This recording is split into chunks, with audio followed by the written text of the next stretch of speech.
E aí, pessoal, tudo bom? Hoje, a PMU-TV veio até a Secretaria Municipal de Assistência Social conversar com a secretária Isamara de Moura sobre um tema muito polêmico que é a pedofilia. Vamos agora conversar com a secretária sobre como está essa situação aqui em Umuarama. Isamara, a pedofilia no termo técnico, ela é a perversão que leva um indivíduo adulto a se sentir sexualmente atraído por criança. Quais seriam os meios mais comuns que acontece essa pedofilia hoje? Olha, a pedofilia, ela é uma problemática muito calada, porque ela acontece normalmente dentro de casa, com pessoas muito próximas, que fazem de uma forma com que essa criança se sinta protegida por essa pessoa e ela vai aproveitando dessa situação para fazer com que ela fique dependente dela e fazer a pedofilia com essa criança. Então, normalmente são pessoas, tios, avós, padrastos. É muito difícil, não é impossível, mas é muito mais difícil um externo, porque vai criando um círculo de confiança com a criança e a criança não consegue identificar até onde pode ir, até não pode, porque é o padrasto, é o pai, é o avô, é uma pessoa que está muito ligada a ela. Então, isso é muito velado, por isso que a gente tem muita dificuldade em detectar. Quando chega a acontecer, já está numa situação grave. E nós temos o Disque 100, que é um telefone de denúncia para casos de pedofilia e outras situações. Quando você liga nesse telefone, uma vítima liga, o que acontece? Quem é acionado?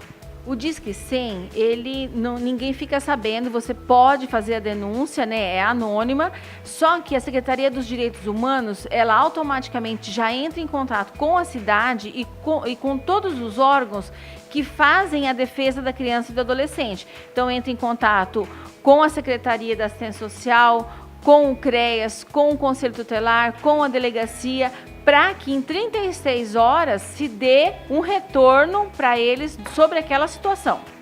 E a gente percebe também que muitas vezes a criança ela permanece calada por muito tempo sofrendo esse abuso. E além de permanecer calada, também ela sofre outras alterações. Por que você acha que ela fica calada e quais seriam essas outras alterações?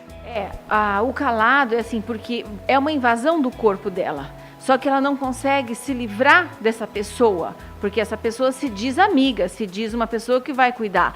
E a criança vai se fechando com muito medo, porque normalmente ela sofre ameaça. Se eu contar para você, eu vou contar para sua mãe, eu vou matar isso, eu vou fazer aquilo. Então a criança, a proporção que toma na cabeça da criança é muito grande.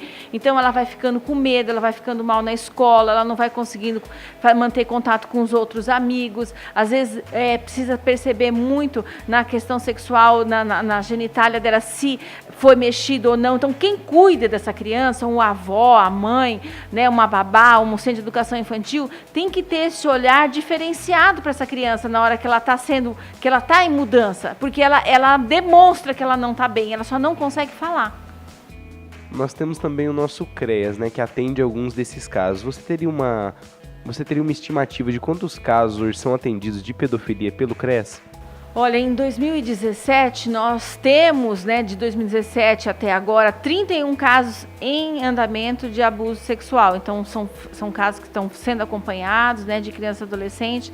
E, assim, é uma situação grave, né? Em todos os municípios isso se apresenta e a gente tem que ajudar as crianças, os adultos que são próximos, que são os familiares, tem que observar essa criança. A criança precisa de acompanhamento, né? Criança precisa ser ajudada. Então, é obrigação do adulto fazer essa parte. Então, os familiares próximos, quem tiver, tio, parente, mãe, tem que ter um olhar diferenciado para os nossos pequenos, né? Então, é isso que a gente sempre se preocupa muito e informa muito para que aconteça.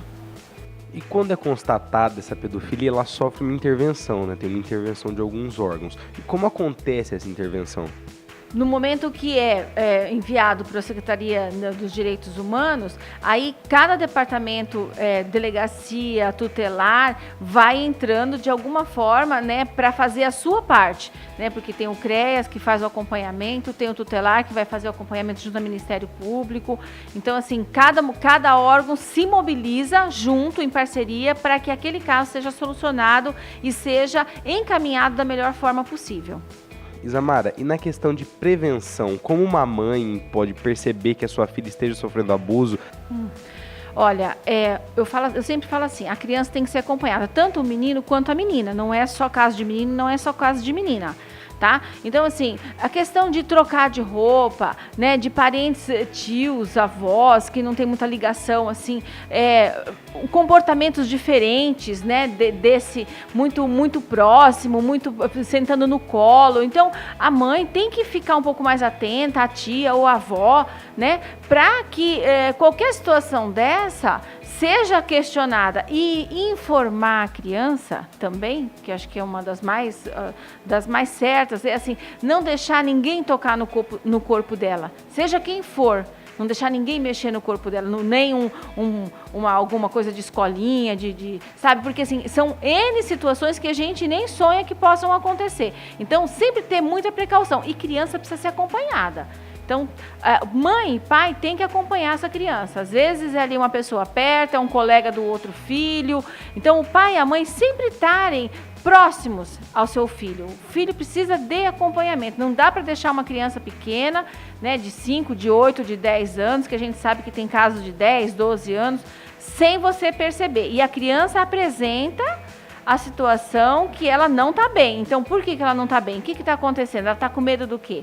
Né? Então, ela tem que ter uma abertura com os pais, né, com o responsável que está com ela, de contar. Que ela tenha segurança em contar o que está acontecendo com ela, para o responsável que está com ela. Né? Porque o medo faz a criança ficar calada. Eu também fiquei sabendo que em maio nós temos uma baita campanha contra o abuso e a exploração sexual. Você poderia estar deixando um convite para a nossa população lá em casa estar acompanhando e também participando deste evento? Nós estaremos no mês de maio fazendo diversas programações. Nós vamos ter palestra, nós vamos ter um acompanhamento em todas as escolas municipais e particulares com a entrega de folders de informação.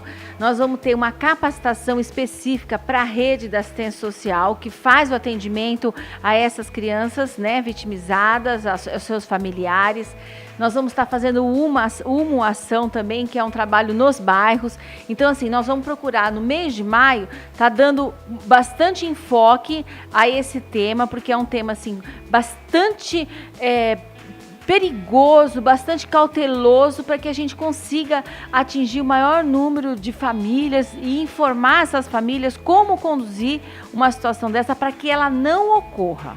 Então você pai, você mãe, tio, amigo, preste mais atenção nas crianças que rodeiam você. Vamos estar ligados para poder evitar casos como esses aqui na nossa cidade, fazendo então com que essas mesmas crianças tenham uma infância, uma adolescência e uma juventude muito proveitosa e que no futuro não cresçam com nenhum trauma. A Prefeitura de Umuarama também está trabalhando aqui.